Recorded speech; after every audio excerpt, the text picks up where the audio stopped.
falar sobre isso. Bom, então, na aula passada, a gente trabalhou uma das primeiras motivações em favor da supersimetria, olhando, né, a estrutura do espaço-tempo do micótico, e, sobretudo, a gente se concentrou na representação meio do outro, hora a representação do campo de Arrhenius-Wien. Trabalhamos a supersimetria como uma simetria de Gauge, os Pinterest Gauge, fizemos o caso global, relacionamos o caso global, então, com uma representação em termos de um escalar de Fermi, trabalhamos a álgebra e depois vimos que a álgebra, né, duas supersimetria, ela pede necessariamente a inclusão das translações espaço-temporais. E isso aí motivou a gente a pensar que então uma formulação de supersimetria ela pede também necessariamente uma inclusão da gravitação. A supersimetria local necessariamente chama a gravitação por causa do fechamento da álgebra da supersimetria com as translações. Daí a gente viu então duas transformações consecutivas de supersimetria geram uma translação local, e aí a gente viu que esse vetor bilinear que forma essa translação local, ele pode gerar todas as transformações ligadas ao grupo conforme. Então a gente relacionou também a supersimetria como sendo uma possível simetria mais básica ainda do que a simetria conforme no espaço micrótico. Isso então a gente relacionou a ideia acertou a ideia de que a supersimetria então deve ser uma simetria de altas energias, porque quando a simetria conforme é uma boa simetria de espaço micrótico. Hoje eu vou levar uma outra motivação também. Estou tentando fazer isso porque já acho que chamei a atenção da outra vez. Nós estamos vivendo um período em que a supersimetria sofreu alguns abalos, a maneira de se representar a supersimetria dentro do modelo padrão sofreu alguns abalos com resultados que foram medidos recentemente, no final do ano passado, no LHC, no LHCb, decaimento do BCL estranho e do mar menino. Isso colocou em xeque será que a supersimetria é a física boa, além do modelo padrão. Então eu estou tentando motivar a supersimetria um pouco menos pela relação que ela tem com a física de partículas em si, a relação entre supersimetria e modelo padrão. A supersimetria é colocada no modelo padrão, a gente sabe, porque ela resolve alguns problemas do modelo padrão, como, por exemplo, o problema da naturalidade, o problema da hierarquia de Gauge. Então, eu estou tentando puxar a supersimetria por outro tipo de motivação, que é a necessidade, não a necessidade, mas que é o aparecimento manifesto da supersimetria na própria estrutura do espaço micrótico, quando a gente fala do grupo conforme e da representação que é feita pelo campo de Arrhenius-Wien. Hoje eu queria dar uma outra motivação, que não é uma motivação fenomenologicamente certa. Não é a motivação fenomenológica da supersimetria, mas é uma motivação que gerou uma expectativa em torno da supersimetria no início dos anos 70. Qual era a expectativa? No início dos anos 70, então vou colocar no início dos anos 70,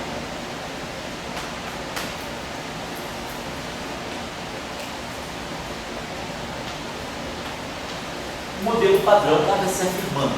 Nós tínhamos no início, final de 68, a teoria de Salant-Glad-Weinberg, 72 nós já temos a formulação da PCB, o resultado lá, os dois resultados importantes, tanto o resultado do Toft e do Veltman, mostrando a renormalizabilidade das teorias de Hills, como o resultado do Wiltshire, Gross e Politzer, mostrando a liberdade assintótica na QED. Então, isso, no início dos anos 70, de 68 e 73, basicamente, os resultados fundamentais do modelo padrão foram estabelecidos. A teoria de Salant-Glad-Weinberg, 68, mostrando a unificação eletrofrata através do mecanismo de Higgs com com o bóson, através do bóson do Higgs. Em 72, né, o trabalho da liberdade assimptótica, né, do Gross Coates e o Wiltshire. E em 72 também, 72, os trabalhos do Toffoli e do Veltman sobre a renormalizabilidade das teorias de ângulos. Então, no início dos anos 70, ele marca a consolidação do modelo padrão.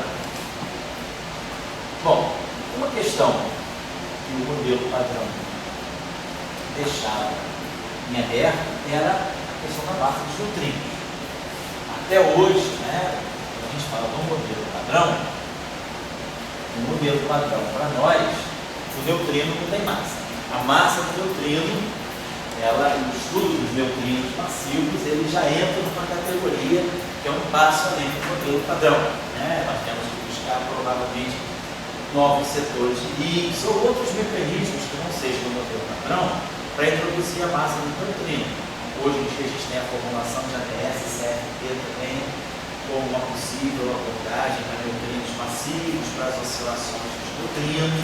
Mas a gente está se recolocando no contexto do início dos anos 70, onde os neutrinos, nessa época, né, dentro do modelo padrão, eles têm massa nula, consideram os neutrinos de massa nula. Lá na teoria eletrofrágil, quando a gente introduz o dublete de Higgs e a simetria é quebrada, os leptons carregados ganham massa, os quartos ganham massa, mas os neutrinos permanecem com massa zero.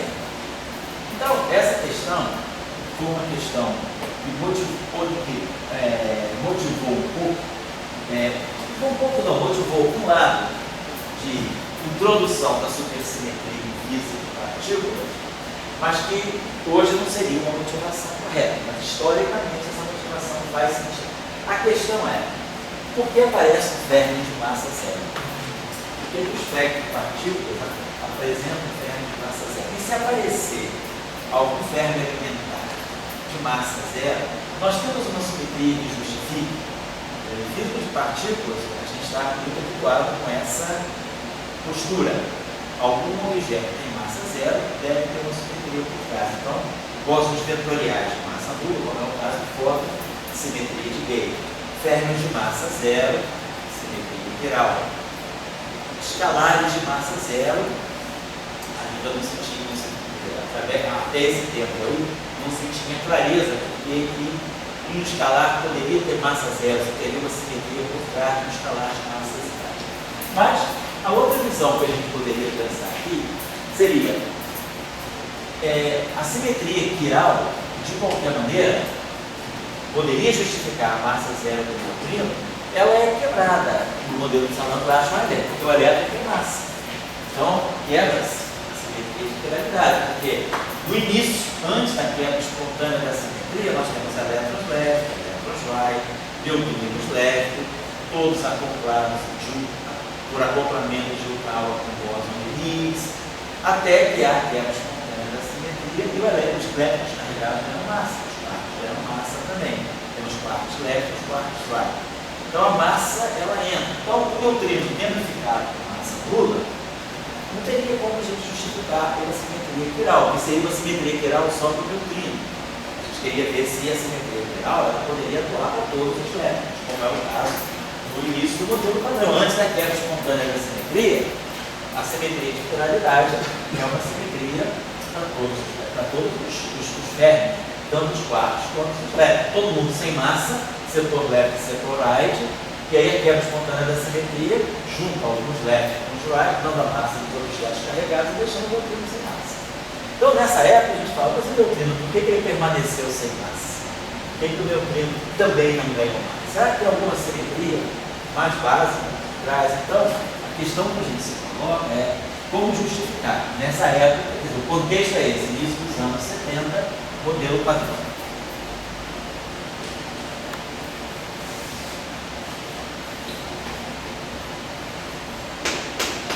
Como justificar que só os neutrinos ficam sem massa. Os neutrinos, neutros, elétrons carregados pela massa. Bom, a gente poderia pensar, fazer uma analogia com o que acontece quando nós temos uma quebra espontânea de uma simetria global. Quando a gente fala da quebra espontânea, vou só dar aqui um meio quadro aqui para a gente lembrar, uma quebra espontânea.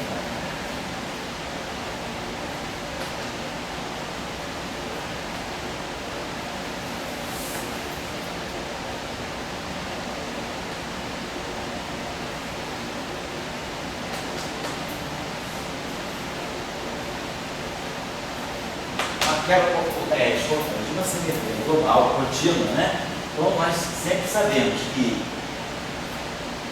se nós estamos trabalhando numa teoria relativística, né? Para poder haver uma quebra espontânea de uma simetria, se nós queremos manter a simetria relativística, não queremos quebrar espontaneamente a simetria de Lorentz, nós sabemos que nós devemos ter campos escalares que adquirem valor esperado entre zero, ou seja, devemos ter alguma configuração não trivial de campo escalar que minimiza a energia do sistema. Então, nós deveríamos ter aqui algum tipo de escalar, vamos colocar assim, um escalar que assume o valor esperado lá diferente de zero. Isso aqui faz algum escalar. Esse escalar não precisa ser um só. Algum escalar caracterizado por algum índice A. Eu posso ter um múltiplo de escalares, uma simetria não abeliana, global, e essa simetria está sendo quebrada. E aí nós sabemos que, devido à simetria, né, transformação de simetria do hamiltoniano e do lagrangiano, nós temos que esse delta FA, né, de alguma maneira, ele vai ser algum parâmetro, vamos chamar aqui algum parâmetro, que posso chamar de ômega I, algum gerador GI, se fizer a transformação de simetria infinitesimal, posso colocar aqui fazemos uma transformação de simetria. A simetria é caracterizada por esses geradores, esses índices aqui são índices da representação. Então, essa transformação aqui é uma transformação de simetria do hamiltoniano, do lagrangiano. O lagrangiano, o hamiltoniano são invariantes sobre essa transformação. Porém, um desses campos aqui tem um valor esperado para zero, pelo menos um. Então, isso significa que, suponhamos que nós tenhamos esses campos aqui, nós tenhamos N campos, né? Esse índice A aqui só seja uma representação n-dimensional, nós tenhamos um N inglês de escalares, só para a gente ter. Então, por exemplo, se desses fiais aqui, né, todos são zero, exceto, por exemplo, A igual a N, por exemplo.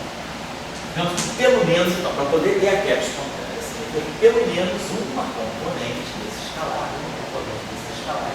assume o valor esperado para diferente de zero, pelo menos uma. Todas são zero, exceto uma. Nesse caso, eu estou pegando que seja N, componente N. Ela não é nula. Bom, se ela não é nula, se pelo menos ela não é nula, isso significa que ao fazer essa transformação, todos os demais, se eu pegar um fiar, se eu pegar aqui, por exemplo, um fiar, vamos supor que eu pegue uma componente fiar, tal que o valor esperado de fiar seja zero. Pegar uma componente que não tenha aquele valor esperado, claro, não trivial, seja trivial. Mas se eu fizer uma transformação de simetria em cima dela, dependendo dos geradores, é claro, eu estou colocando um raciocínio geral. Como pelo menos um desses caras aqui não é nulo, esse gerador, algum gerador vai poder acoplar esse campo que é não nulo com esse campo aqui que era nulo, mas cuja variação não vai ser zero. Então eu posso ter delta FA diferente de zero, porque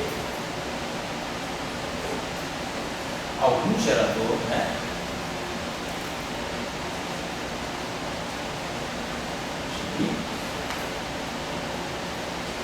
Acopla Φn, que é o que não tem valor esperado lá, porque acopla, na verdade, o Φn com o dado fiado. Então, algo Né? Se eu fizer, eu estou dizendo, eu tenho uma configuração de campo que é nula. Porém, se eu fizer uma pequena transformação de simetria, ou seja, uma pequena perturbação no meu sistema, eu dou uma pequena perturbação nos campos, né? Esse campo que era nulo, ele adquire agora uma variação não nula. A perturbação faz com que ele flutue, porque pelo menos um desses caras ele não serve. Então, essa perturbação aqui forma-se uma perturbação constante, né? Esse aqui é um parâmetro constante, geradores são numéricos, e esse valor esperado no dado aqui é uma constante, ele pode depender da posição de espaço temporal para não quebrar a simetria translacional. Esse objeto aqui a gente chama de zero V, zero. Então a gente ganha uma configuração aqui, né, de campo que é constante. Então, delta FA é uma perturbação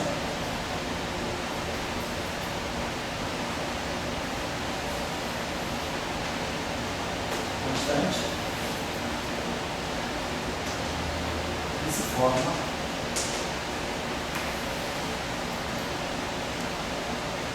a partir da configuração de mínima energia.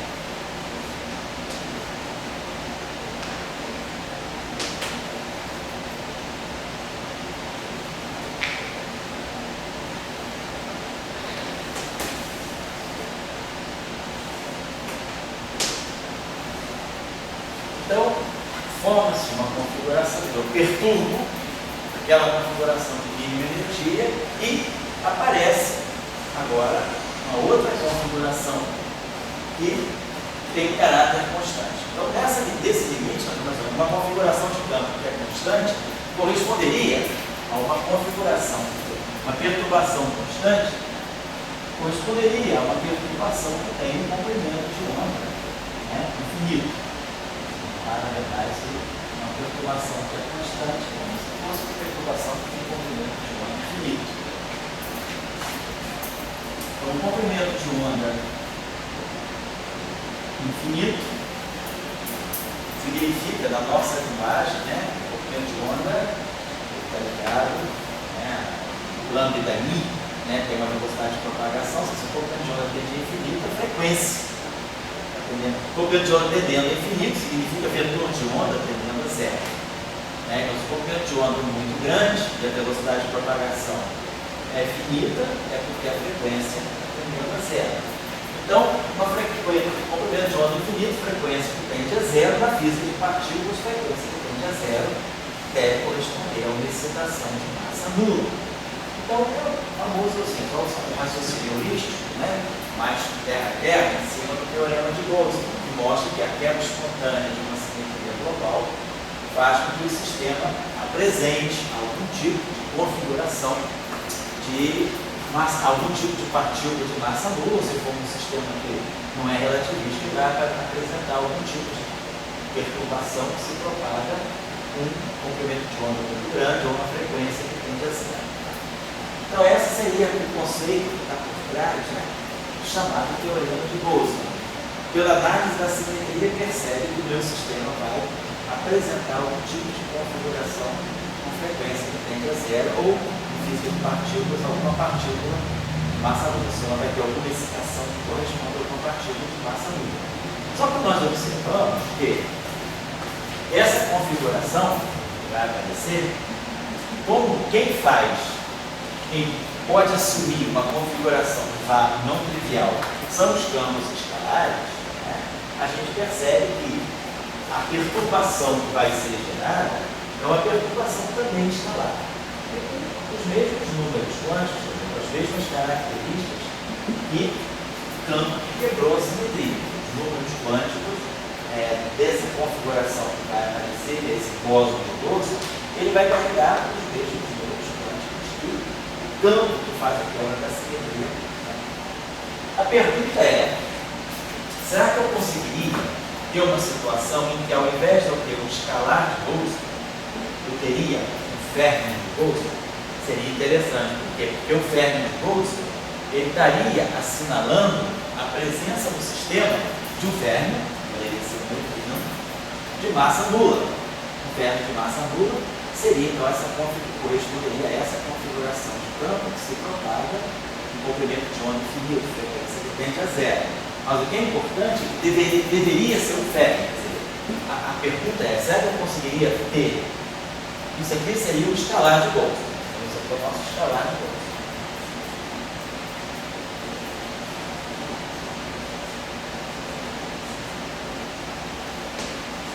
A pergunta é, será que eu poderia, então, pensar no neutrino como sendo um férmion de Boltzmann? Então, a ideia é, será que a gente poderia simular essa discussão aqui para o neutrino, para poder imaginar que o neutrino fosse um férmion de Boltzmann? Então, para ter massa nula, nós gostaríamos de pensar em algo desse tipo, uma quebra espontânea de simetria. Quer dizer, a gente vai querer assinalar, vai querer associar a massa nula do neutrino a uma quebra espontânea de simetria. Vou botar aqui a representação, a sigla em inglês, tá? Spontaneous Symmetry Break. Então, a gente gostaria de associar a massa nula a uma quebra espontânea de simetria. Porém, o fato da partícula ser fermiônica me coloca uma questão do tipo de simetria. Por quê? Em geral, nós temos parâmetros que são de natureza escalar, parâmetros são escalares. E aqui nós temos campos escalares. A pergunta é, se esse lado aqui eu preciso gerar um férmion de Boltzmann, então eu gostaria de gerar aqui um férmion de Boltzmann, alguma coisa que fosse um delta psi. Esse delta psi, eu gostaria de gerar. Agora, eu só posso gerar uma configuração de Boltzmann a partir de uma configuração de mínima energia que tenha campos escalares. Por quê? Porque se algum campo que não seja escalar se configurar como se apresentar como uma configuração de mínima energia, eu teria o estado fundamental do sistema, que seria o ground state do sistema, com um spin não trivial, se ele não for o escalar. E isso aí quebraria a simetria rotacional, a gente estaria quebrando espontaneamente a simetria do óleo. Então, é fundamental, se eu quero manter essa relação aqui, é fundamental que desse lado eu gere um férmion. Quero gerar aqui o meu férmion de Boltzmann. Porém, para eu gerar esse férmion, eu tenho que ter do lado direito aqui, eu tenho que gerar esse férmion às custas de uma configuração de mínima energia de um escalar. Então, o que eu devo ter desse lado aqui é um escalar.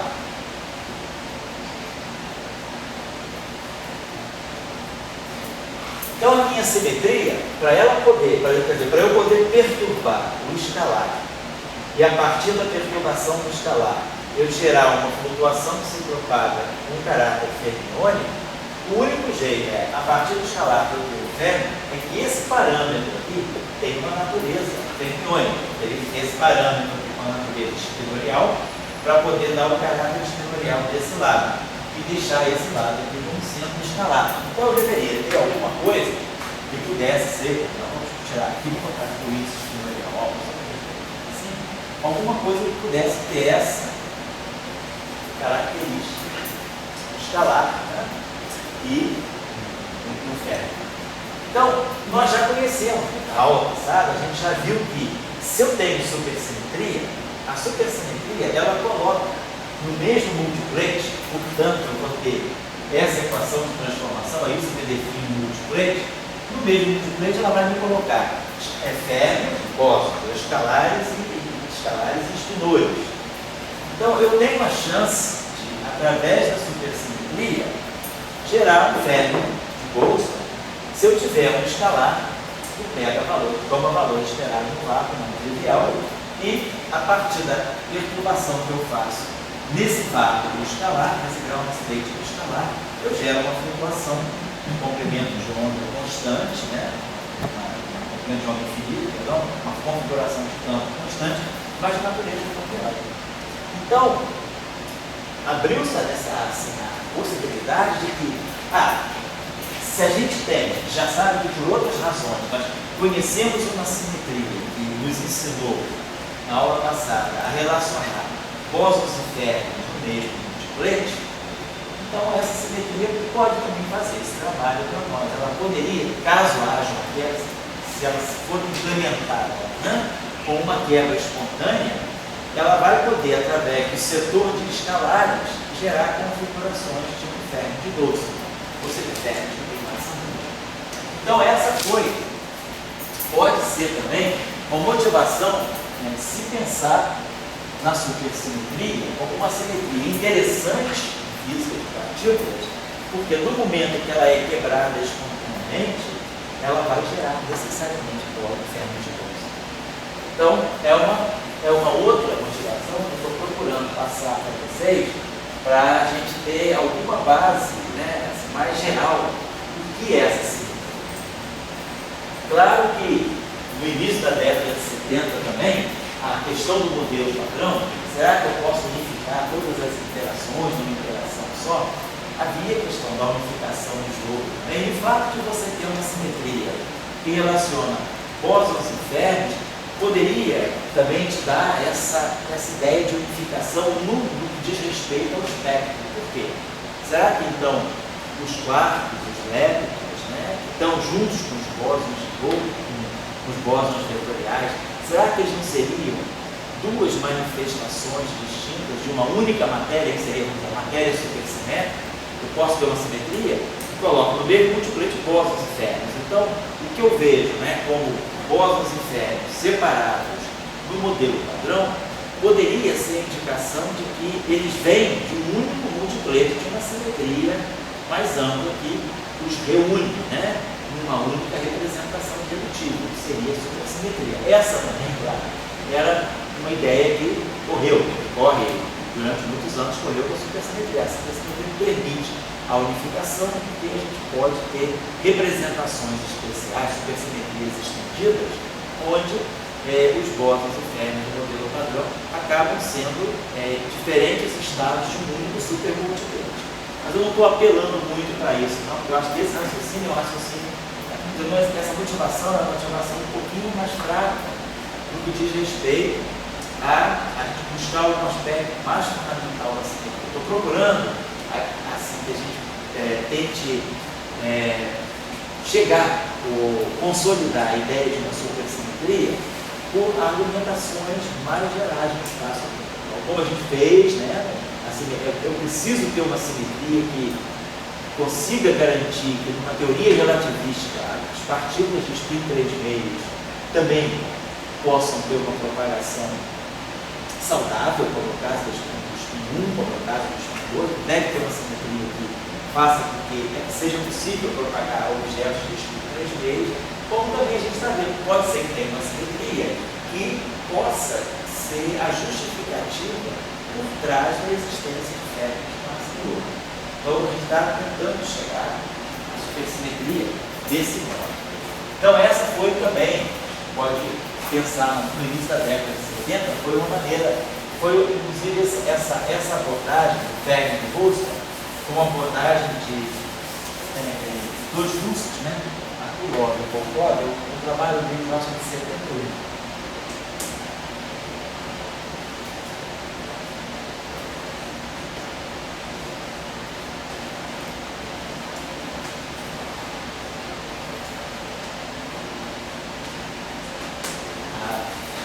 Acho que a primeira dele se chama Neutrinos Boltzmann Furman. Eu acho que o título do paper é esse, né? O Easy Neutrino Boltzmann Furman.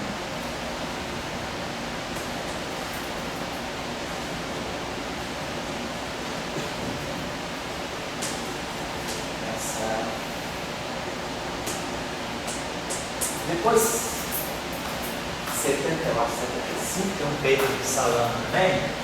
O Salam formaliza essas ideias, que é a relação entre quebra espontânea da supersimetria e o aparecimento de ferros de Boltzmann. Nesse paper aqui de 75, Salam relaciona, então, eu vou botar assim, espontâneos, Suzy Brayton,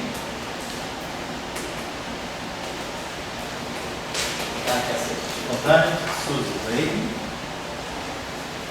versus Boltzmann.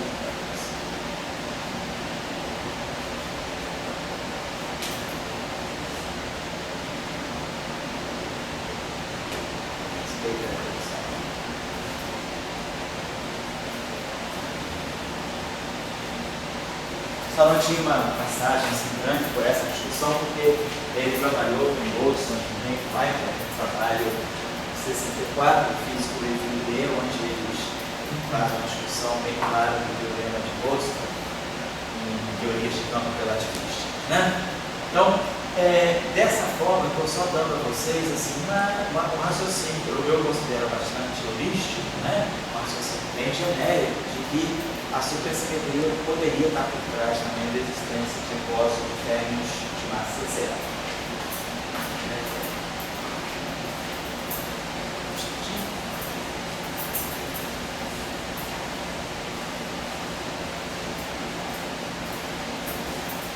Agora uma outra motivação que também pode ter um caráter mais genérico, né? Pode ser também, vamos dizer, te levar a considerar essa simetria como uma simetria interessante, né, em física de partículas e teoria de campo relativista. Seria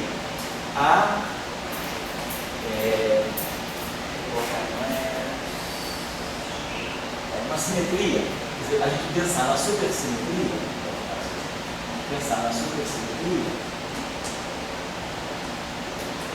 como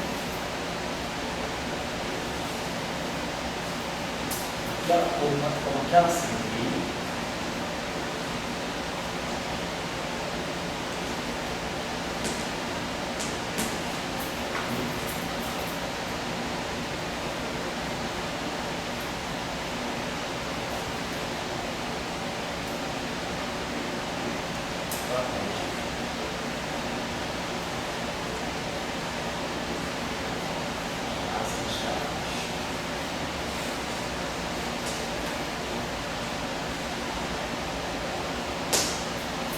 Então, a simetria de Gauge, a massa dos escalares,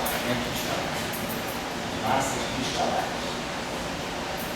A simetria de Gauge, ela protege a massa de campo bósons vetoriais.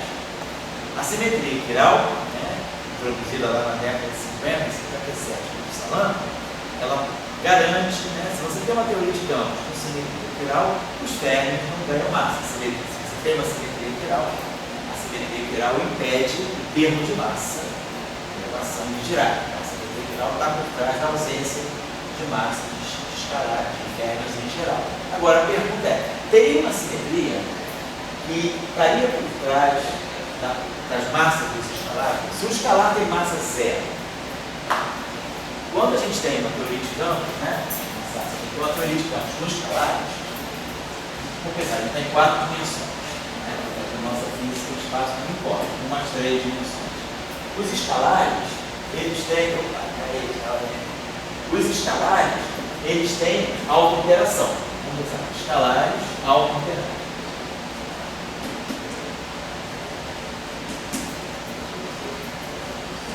Então, essa auto-interação dos escalares, ela é uma auto-interação renormalizada. Ela não quebra a renormalizabilidade. Então, nós sabemos que em 4 dimensões nós temos a famosa teoria, o famoso acoplamento de 4. Isso significa que, do ponto de vista das correções quânticas, das correções radiativas, nós podemos, por efeito de correção de grupo, por exemplo, esse gráfico de Feynman como grupo, é um gráfico de Feynman possível quando nós temos uma teoria de escalar.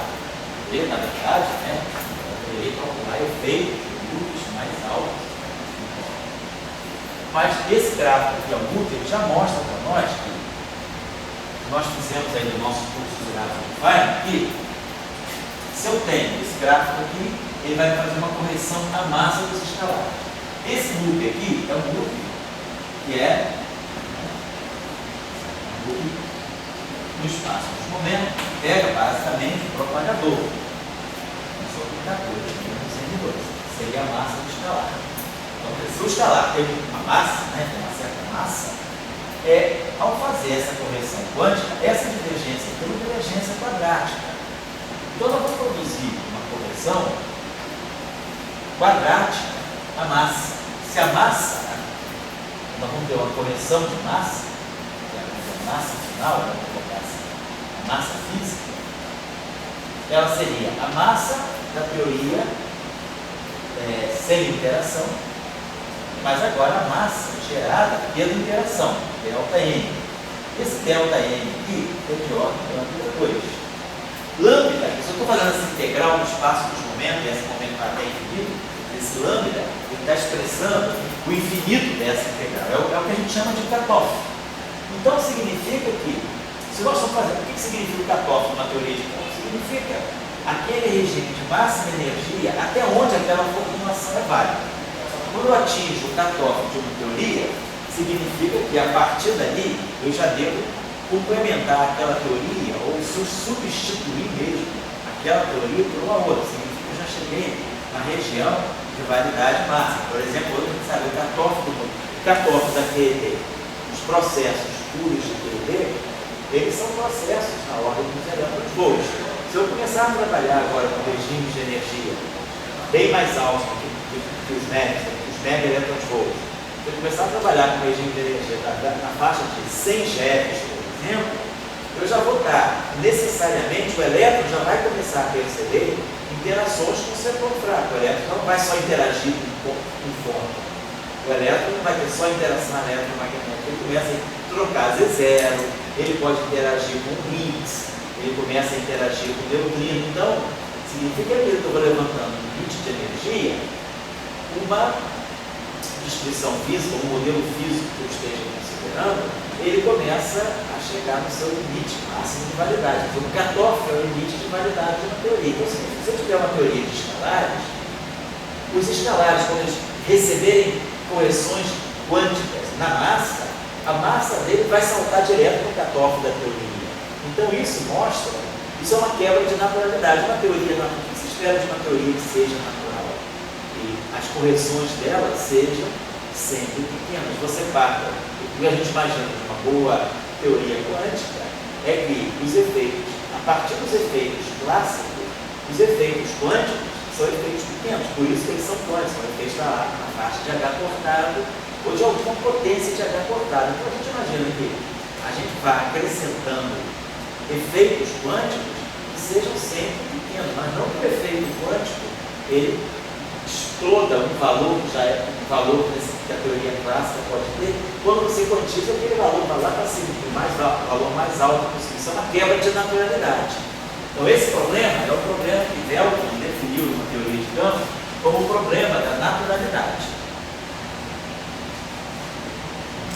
A naturalidade está ligada, né, ao fato de que o critério que seja uma teoria de campos natural é aquela teoria em que as correções quânticas, né, os efeitos de lucro, não deturpem as ordens de grandeza da teoria de partículas.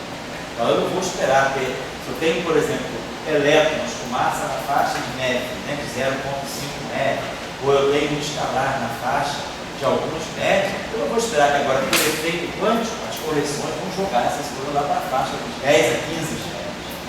Então, esse é o problema da naturalidade. Uma teoria de campos, ela deve ter correções quânticas que sejam da ordem ou menores do que os valores de partida.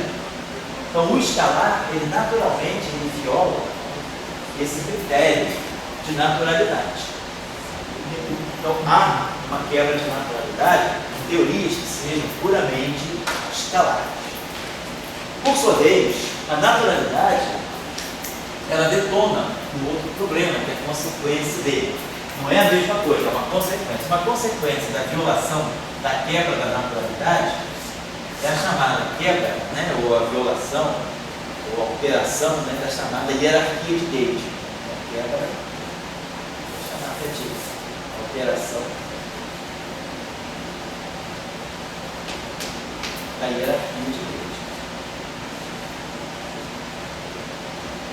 Aqui já não estou falando mais de uma teoria só escalar. Imaginando, então, que uma teoria possa ter diferentes escalas, como é o caso da teoria do modelo padrão.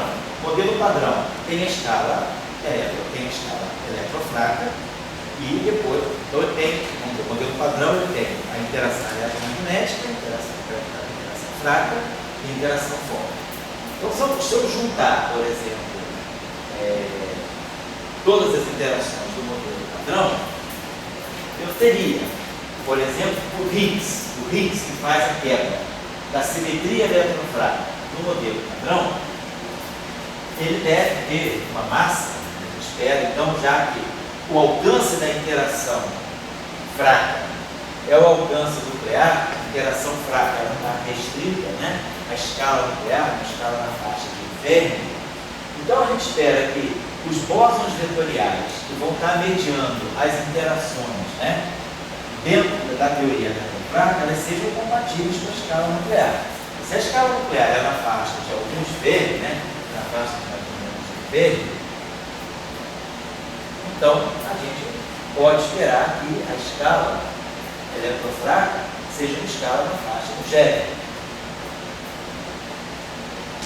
Então, a gente associa Fermi, comprimento, GeV e energia. Agora, se os escalares, né, é que vão gerar, aí eu estou já pensando numa quebra espontânea de simetria mecânica de Higgs. Se eu tenho os escalares, são eles que vão quebrar a simetria para dar a massa dos bósons intermediários. A massa dos bósons intermediários é que vai fixar o alcance da interação. Então, o alcance da interação fraca é um alcance na ordem de Fermi. Alguns Fermi, 10 a menos 15 metros. Então, as massas, né, trocadas devem ser na faixa do GeV. Então, o Higgs, que é quem dá a massa, ele deve estar na faixa do GeV. Porém, se eu considero os efeitos quânticos, a massa dele vai sair da escala do GeV e vai para a escala do cutoff. Eu teria que ver qual é o cutoff da interação fraca, até onde vai a escala do meu modelo padrão, mas eu certamente puxaria as correções quânticas, elas tiram daquela região e trazem para a região do cutoff. O cutoff, em princípio, aqui é uma energia muito grande, essa integral é feita, é infinito. Então, a quebra da naturalidade, os escalares, por eles terem esse problema de não manterem a naturalidade, eles naturalmente vão quebrar a hierarquia de gauge. O que é a hierarquia de gauge? Eu preciso dos escalares com esse regime de massa. Beleza, então eu fixo esse regime de massa para poder, essa ordem de massa dos escalares, para manter o alcance da interação fraca. Só que a correção quântica chega e me destrói essa hierarquia, me destrói essa escala, me joga lá para o alto, na escala do cutoff. O que eu tenho além do modelo padrão? Se eu não conheço nenhuma física além do modelo padrão, o meu cutoff é na escala de Planck. Então ela vai jogar essa massa lá para a escala de Planck. Claro que hoje a gente conhece, a gente sabe que acima do modelo padrão, pelo menos a gente tem uma escala de Planck unificada. De qualquer maneira, então ele vai jogar a massa do Higgs da escala do GeV para a escala do próximo cutoff, do cutoff da teoria, que pode ser a próxima teoria que vem depois dela, que seria a interação na unificação. Então, o fato dos escalares romperem com a naturalidade faz com que a hierarquia de gauge seja rompida. A hierarquia de gauge é a escala em que as interações devem funcionar. Então, a hierarquia de gauge é rompida porque a escala da interação fraca, que deve ser na ordem do GeV, por efeito de correção quântica, ela dispara para o cutoff, que pode ser muito alto, pode ser até a escala de Planck, a esse ponto, desse momento. Então, a quebra da naturalidade, ela gera uma alteração, ela quebra, ela desmantela essa hierarquia de gauge. Então, esse é o problema do escalar. E a gente precisa do escalar. As teorias unificadas, a gente sempre acredita que a quebra espontânea vai ser feita pelo escalar. Então, o escalar tem que estar lá, o Higgs tem que estar lá. E aí ele sofre do problema da naturalidade. E aí, ao sofrer do problema da naturalidade, ele destrói, ele desmantela a hierarquia de gauge. E o que fazer? Quem é que vai proteger esse fenômeno? Quem é que vai segurar? A escala do Higgs, a escala dos escalares. Então, a ideia que também firmou a supersimetria no início da década de 70 é que a supersimetria ela resolve o problema da naturalidade dos escalares. Resolvendo o problema da naturalidade dos escalares, ela evita o problema de violar a hierarquia da física. Então, vamos só entender em argumentos também bem genéricos, né? E mais ou menos é assim que a gente faz física. A gente vem com um argumento meio genérico e sujo. Se ele funcionar, a gente se encontra, a gente tem sinal aberto para ir à frente. Se já no início ele falhar, então você não vai à frente, né? É uma condição pelo menos necessária, não é suficiente. Se ele funcionar, beleza, é necessário, mas não é suficiente. Aí você vai à frente, tenta curar pelo raciocínio. Mas a gente faz um raciocínio, às vezes heurístico, a coisa funciona bem, tudo faz sentido, os conceitos casam direitinho, então isso me induz a teoria à frente. Então, essa é a questão. Nós, parece, né, que o problema dos escalares, da supersimetria, ela vai dar uma ordem nessa questão. Quer dizer, vamos agora só motivar o que é que a supersimetria. Então, a supersimetria, ela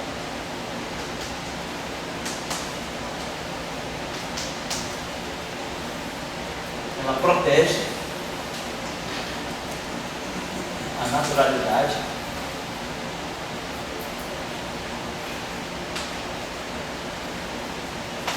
em uma teoria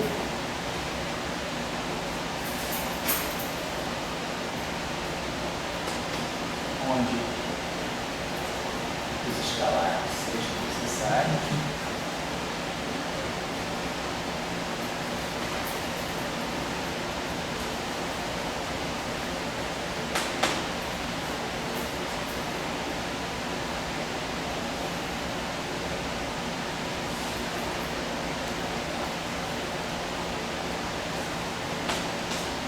consequentemente, evita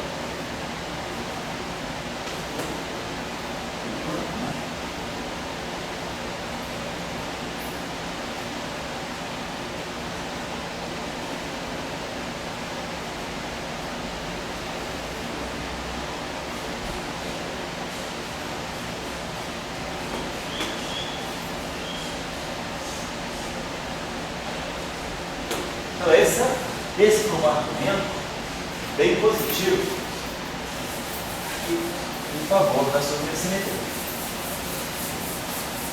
De novo, né? Estamos fazendo ainda aquela apresentação do produto, né? A gente só vendo que se vale a pena insistir com essa ideia.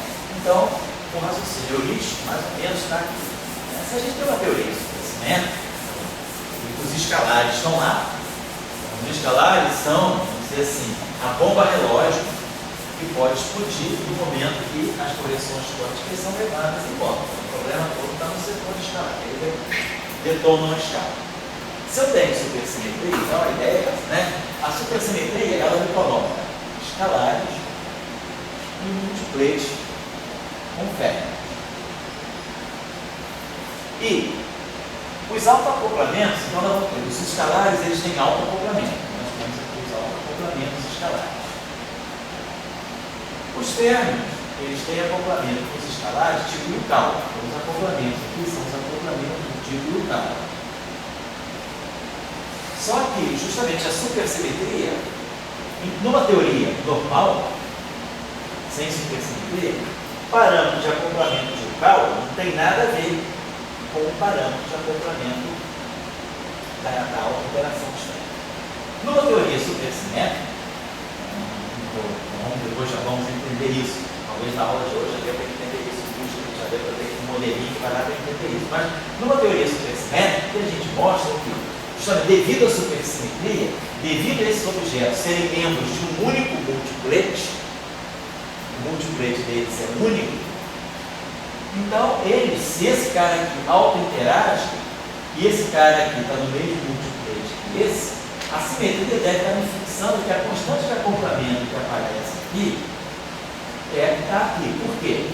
Porque se esses caras aqui compartilham o mesmo multiplex, do ponto de vista da supersimetria, eles são a mesma forma de matéria, eles são duas manifestações distintas de uma única matéria supersimétrica. Essa interação e essa interação, no fundo, são a mesma coisa, porque férmio e bóson estão no mesmo multiplex. Então, não tem por que a constante de acoplamento dessa interação ser diferente da constante de acoplamento dessa interação. Razoável, quando você deu um raciocínio mais heurístico. Então, a gente espera um raciocínio assim, físico, né, mais simples, que essas constantes de acoplamento sejam as mesmas. Bom, vou dizer, é diferente de um fator numérico, mas elas têm que ter a mesma escala, são as mesmas constantes. Por isso, a gente tem a seguinte situação: ao fazer o gráfico que detona, né, a um loop todo o problema da massa dos escalares, que é esse gráfico aqui, que vem igual para acoplamento, lambda F4, esse gráfico aqui, ele automaticamente agora, numa teoria supersimétrica, esses escalares aqui, esse gráfico pode gerar essa, vai ser acompanhado a linha fermiônica, seja a linha pontilhada. Eu vou ter um loop férmios aqui. Então eu tenho esse escalar aqui, esse acoplamento puramente escalar, e aqui eu vou ter um acoplamento escalar, se barrado, se barrado se propaga por si se propaga por si barrado, e aqui eu tenho um escalar. Então, esse gráfico tem um loop fermiônico, ele acompanha esse gráfico aqui, tem esse loop puramente bosônico. Só que, claro, a constante de acoplamento aqui é lambda, esse gráfico aqui, em termos de constante de acoplamento, é a ordem lambda 2. Então, para que esse gráfico aqui tenha a mesma ordem que esse, espera, a constante de acoplamento é a mesma, tá? Não pede que elas tenham alguma diferença. Se a gente tiver essa estrutura, que é o setor escalar e o setor de Yukawa compartilham a mesma constante de acoplamento, mas com essa diferença, o acoplamento aqui é de ordem lambda 2, então, como esse loop aqui é um loop bosônico, esse loop é um loop fermiônico, nós sabemos pelas regras de quantização que esse loop aqui vai trazer um sinal menos. E esse loop aqui, ele é um loop também quadraticamente divergente, porque o propagador do ferro é 1 sobre K slash. Então esse gráfico aqui também vai com lambda 2. Esse gráfico aqui dispara para o infinito com lambda 2, mas esse gráfico aqui dispara para o infinito com menos lambda 2. Então, existe a possibilidade de que o problema da naturalidade seja sanado, porque agora eu introduzi graus de liberdade novos, fermiônicos, na teoria. O que a gente sabe, que a gente vai aprendendo, né, aos poucos com as teorias de campo, é que as teorias de campo apresentam problemas na medida em que faltem graus de liberdade que deveriam estar presentes. Às vezes a teoria não é normalizada, não é unitária, porque eu não estou levando em conta todos os graus de liberdade que a teoria deveria ter.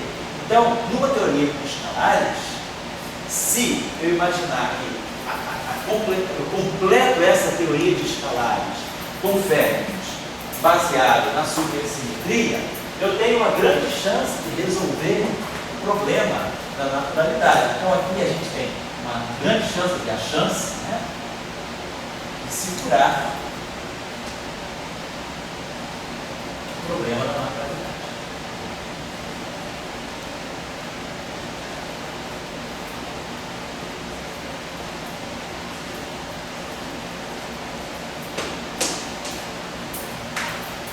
Então, esse é um conceito simples mesmo que funciona. A partir dele, claro, a gente pode elaborar. Mas isso me dá, né, a garantia de que vale a pena ir à frente. Então, essa foi também, isso aí foi verificado logo no início, quando os primeiros trabalhos de supersimetria apareceram. Ninguém não se introduziu a supersimetria pensando nisso. Mas assim que foram produzidos os primeiros modelos supersimétricos, se pensou nessa questão e se viu que a supersimetria ela ia em cima desse problema da maneira correta. De fato, né, o que a gente vai ver chamado modelo de verso mínimo, o setor de escalares e o setor de Yukawa aparecem com essa relação entre as constantes de acoplamento, que vai me assegurar que esses infinitos aqui, eles se cancelam. Né? O loop fermiônico ele vai tirar o problema do conclusão, quando se juntam. Infinito menos infinito pode ser uma coisa infinita. E aí a gente resolve o problema da naturalidade. Então eu consigo agora, numa teoria supersimétrica, ter escalares que respeitem a naturalidade. Respeitem não. Tem a naturalidade garantida pelos parceiros fermiônicos. Se eu tenho naturalidade, eu posso agora ficar mais seguro quanto à hierarquia de gauge. Porque o escalar não vai disparar a hierarquia de gauge para o infinito mais. A supersimetria, então, é uma simetria que protege a massa dos escalares. primeira vez que apareceu isso, né, dentro do desenvolvimento da teoria quântica de campo. Foi a primeira simetria que veio para segurar o problema da massa dos escalares. Então, numa teoria supersimétrica, por exemplo, né, se a supersimetria é exata, se ela não é quebrada, se os escalares têm massa nula, efeitos quânticos não vão permitir que o escalar adquira massa zero. A quantização, efeitos de loop, né, efeitos de correção de ordem superior, não vão deslocar, não vão dar massa para o escalar, porque a supersimetria vai proteger. Então, essa é a discussão. Isso aí, dentro do estudo da supersimetria, é conhecido como chamado teorema de não renormalização. Significa que a massa não é deslocada, ela não recebe correção de ordem. Uma teoria em que a supersimetria é essa. Se a supersimetria for quebrada espontaneamente ou explicitamente, aí essa proteção desaparece. Então, a gente pode fechar mais essa motivação para dizer por que é que, se compreender por que é que no início da década de 70 a gente resolveu o problema da naturalidade. Tentou resolver o problema da naturalidade com os escalares com a supersimetria.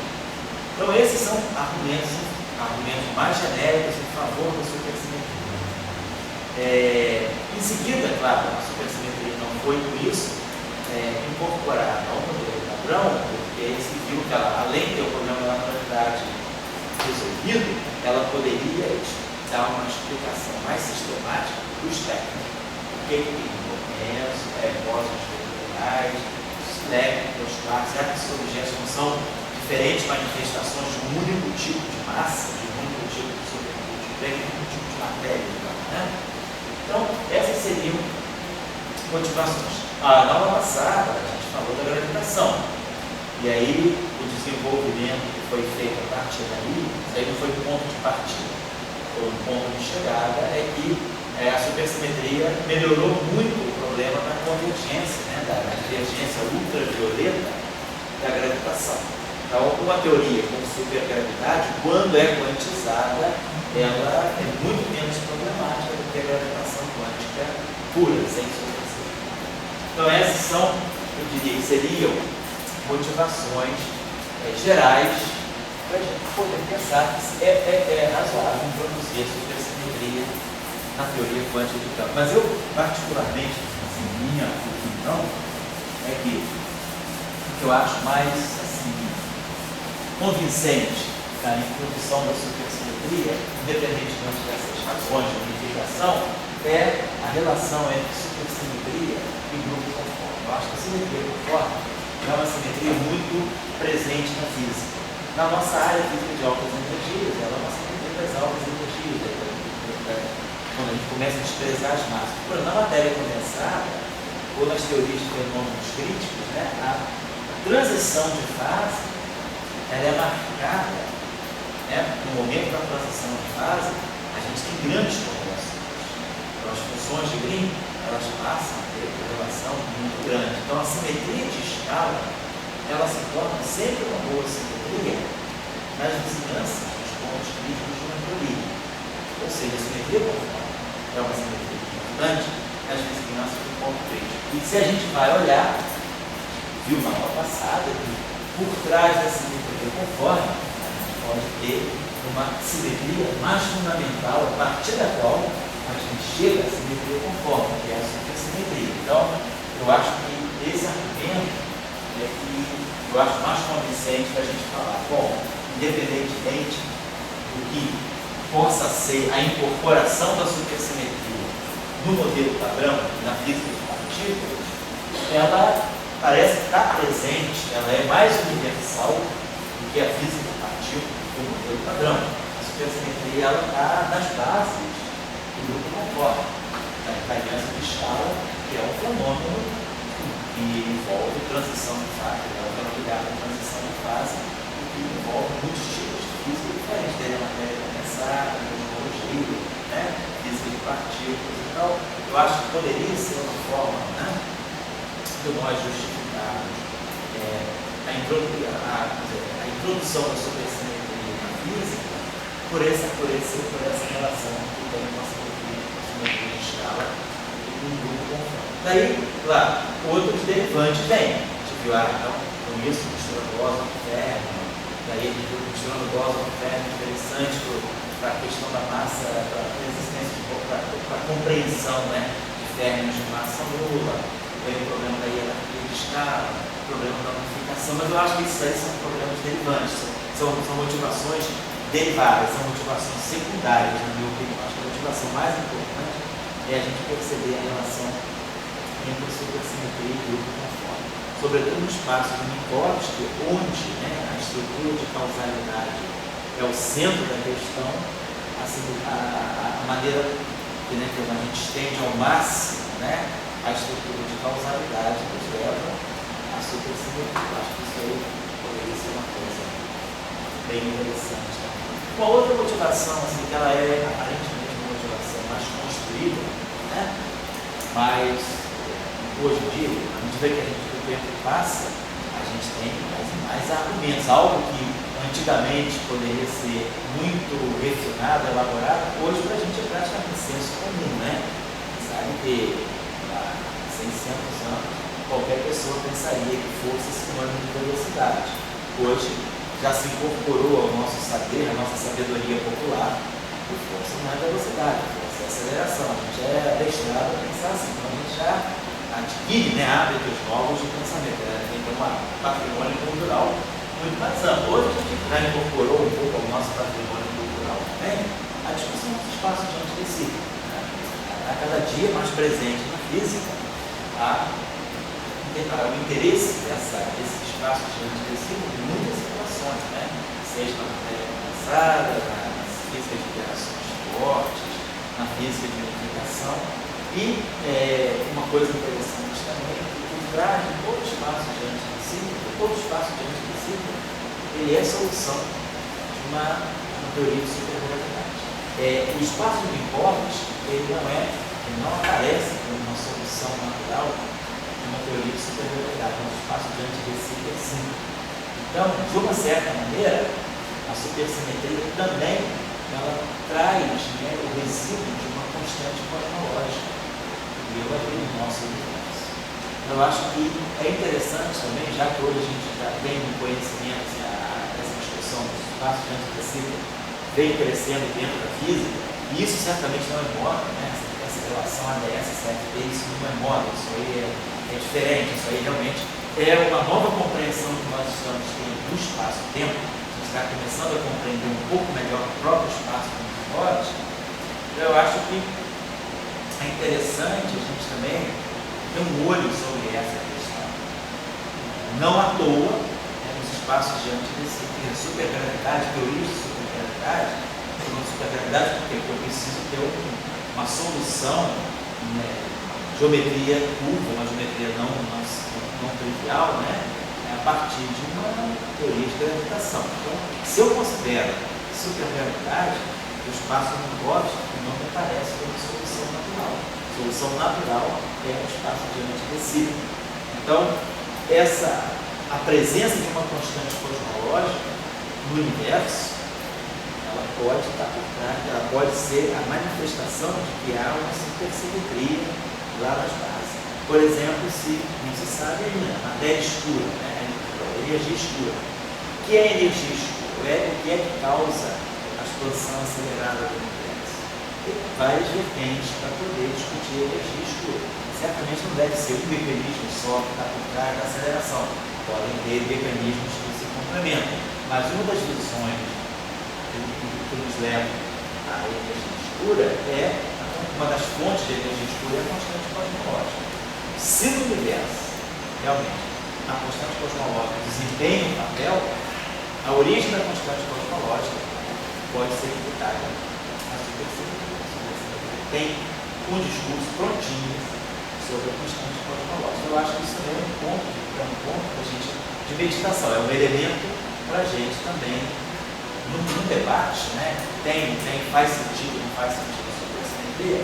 Esse é um elemento ali que o advogado de defesa, né, pode usar em favor da supersimetria. Estou tentando passar para vocês, então, argumentações, né? Não estou querendo catequizar ninguém, para vocês pensarem. Eu estou dando apenas argumentos que às vezes não estão claros para vocês, ou não passaram pelas mãos de vocês, para vocês se unirem, né, desse conhecimento, sobretudo os dois partidos e campos aqui, para poder saber, eu me filio a essa simetria ou não, essa simetria faz sentido, ela é simplesmente um mero formalismo ou não, né?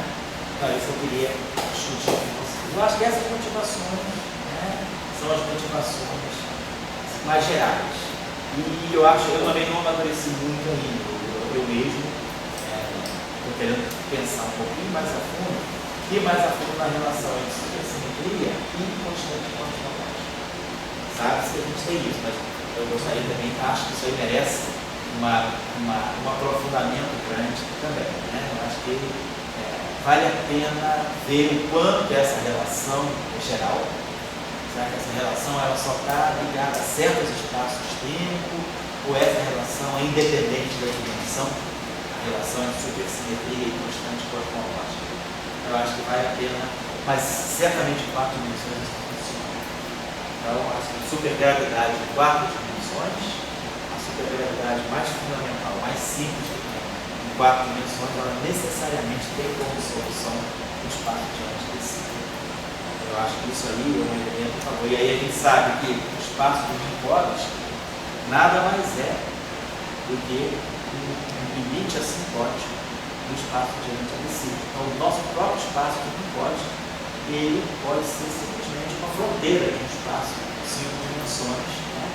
mais rico que é o ADS 5. E esse espaço diante de si é assim. O próprio ADS 5 é a solução de supersimetria, por causa da teoria de cordas, em 10 dimensões, e o ADS 4, o espaço diante de si em 4 dimensões, né? O ADS 4, também é uma solução das teorias de supergravidade. Eu acho que essa relação entre constante cosmológica, estando ligado a um problema físico, que é a energia escura, né?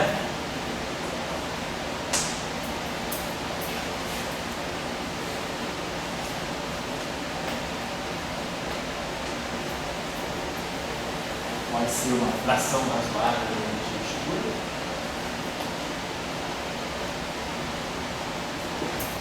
E aí, a relação entre constante cosmológica e supersimetria, a relação de supersimetria não está falando de supergravidade. Eu acho que é um ponto para a gente, para aprofundamento. Quem quiser buscar um pouco mais de material sobre isso, ler um pouco sobre isso, trazer para nós o que vale a pena, certo? Então eu vou dar uma intervalinha agora, se você não tem, a gente faz uma intervalinha agora para depois aguentar o outro turno, tá bom? Vou dar uma intervalinha de 15 minutinhos, né?